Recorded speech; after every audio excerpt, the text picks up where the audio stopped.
امریکہ اور اسرائیل کے حملوں میں ایرانی سپریم لیڈر آیت اللہ خامنائی شہید ہو گئے۔ حملوں میں سپریم لیڈر کی بیٹی، داماد اور نواسی بھی شہید۔ آیت اللہ خامنائی کے کمپاؤنڈ پر حملے کے بعد کی سیٹلائٹ تصاویر منظر عام پر آ گئیں۔ آیت اللہ خامنائی کی شہادت پر ایرانی حکومت کا 40 دنوں کا سوگ کا اعلان۔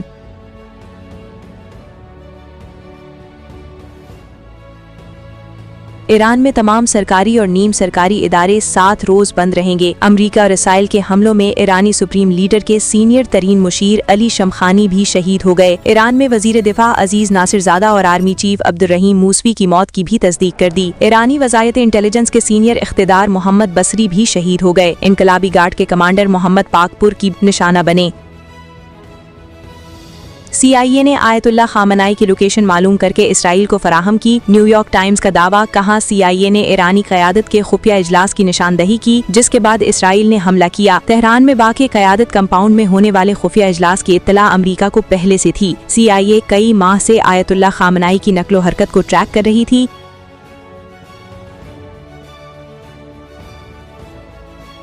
ایرانی صدر مسعود پزشکیان نے ایرانی سپریم لیڈر کی شہادت کو امت مسلمہ کے خلاف کھلی جنگ قرار دے دیا۔ کہا، ایک عظیم کمانڈر کی شہادت کو خاموشی سے برداشت نہیں کیا جائے گا۔ تاریخی جرم کے ذمہ داروں اور ماسٹر مائنڈ سے بدلہ لینا ہمارا حق ہے۔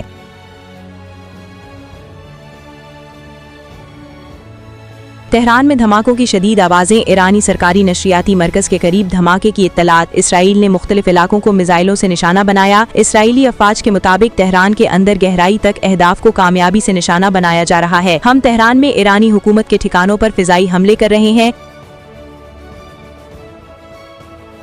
ایران کی جانب سے اسرائیل پر بدستور حملے جاری۔ پاسدار انقلاب کے اسرائیل کی اہم ترین ایئر بیس اور بڑے دفاعی صنعتی کمپلیکس پر حملے۔ ایرانی حملوں سے مقبوضہ بیت المقدس دھماکوں سے گونج اٹھا۔ تل ابیب، حیفا اور مقبوضہ بیت المقدس میں سائرن کی آوازیں۔ حملوں میں متعدد افراد زخمی، 40 عمارتوں کو نقصان پہنچا تو 200 سے زائد اسرائیلی شہریوں کو گھروں سے نکال کر ہوٹلز میں منتقل کر دیا گیا۔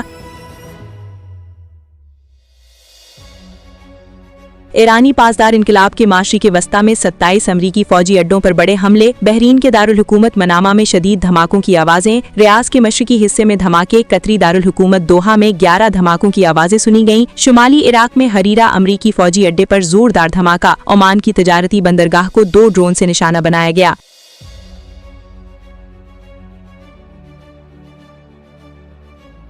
ایرانی افواج کے مطابق خلیجی ممالک میں موجود امریکی اڈوں پر بڑا حملہ کیا۔ عراقی کردستان میں واقع امریکی ٹھکانوں کو بھی نشانہ بنایا گیا۔ دبئی میں بھی مزید دھماکے سنے گئے۔ UAE وزارت دفاع کے مطابق ایران نے متحدہ عرب امارات پر 137 میزائل اور 209 ڈرون داغے۔ دبئی انٹرنیشنل ایئرپورٹ بھی ایرانی حملوں کی زد میں آیا۔ دبئی میں ڈرونز کا ملبہ گھروں پر گرنے سے 2 افراد زخمی ہو گئے۔ UAE صدر کی مشیر نے ایران کو خبردار کرتے ہوئے کہا، ایران ہوش کے ناخن لے۔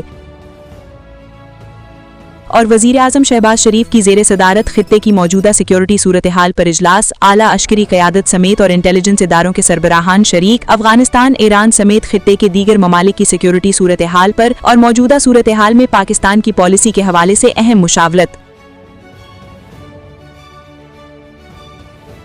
خبرنامہ اپنے ملاحظہ فرمایا، یہاں خبر آپ کو دیں، ایرانی سپریم لیڈر آیت اللہ خامنائی کو امریکی اور اسرائیلی حملے میں شہید کر دیا گیا۔ انہیں دفتر میں فرائض کے انجام دہی کے دوران شہید کیا گیا۔ حملے میں ان کی بیٹی، داماد، نواسی اور مشیر علی شمخانی بھی شہید ہو گئے۔ اسرائیلی میڈیا نے حملے میں ایران کے 40 سے زیادہ حکام کو مارنے کا دعویٰ کیا ہے۔ علی خامنائی کی تباہ شدہ کمپاؤنڈ کی سیٹلائٹ تصاویر بھی جاری کر دی گئیں۔ آیت اللہ خامنائی کی شہادت پر عراق میں مقدس روزوں پر انقلاب کی علامت سرخ لائٹیں روشن کر دی گئیں۔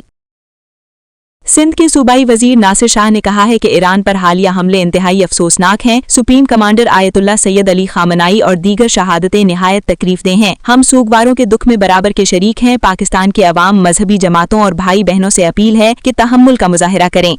ایران پر حالیہ حملے انتہائی افسوسناک ہیں۔ سپریم کمانڈر آیت اللہ سید علی خامنائی اور دیگر شہادتیں انتہائی افسوسناک اور تکلیف دہ ہیں۔ ہم سوگواران کے دکھ میں برابر کے شریک ہیں۔ جذبات سب کے ہیں اور ہم سب کے جذبات کی قدر کرتے ہیں۔ ہم خود بھی بہت دکھی ہیں۔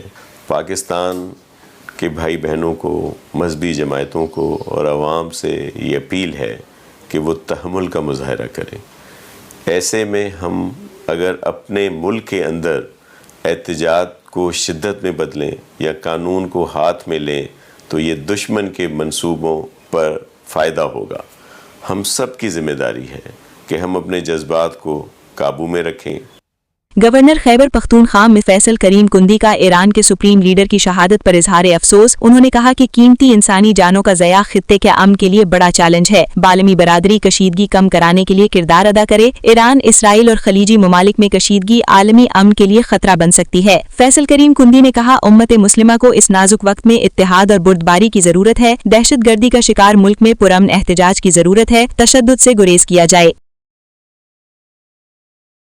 وزیر مملکت بلال گیلانی نے کہا ہے کہ ایران پر حالیہ حملے اور سپریم کمانڈر علی خامنائی کی شہادت انتہائی افسوسناک ہے۔ پاکستان نے ہر ممکن سفارتی اور اخلاقی طریقے سے ایران کی حمایت کی ہے۔ عوام سے اپیل ہے کہ وہ تحمل کا مظاہرہ کریں، ایسے میں احتجاج میں قانون کو ہاتھ میں نہ لیں۔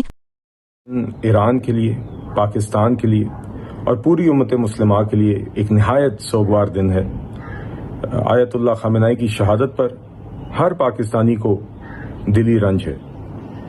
جیسے کہ آپ جانتے ہیں، پاکستان نے ہر اخلاقی اور سفارتی طریقے سے ایران کی حمایت کی ہے۔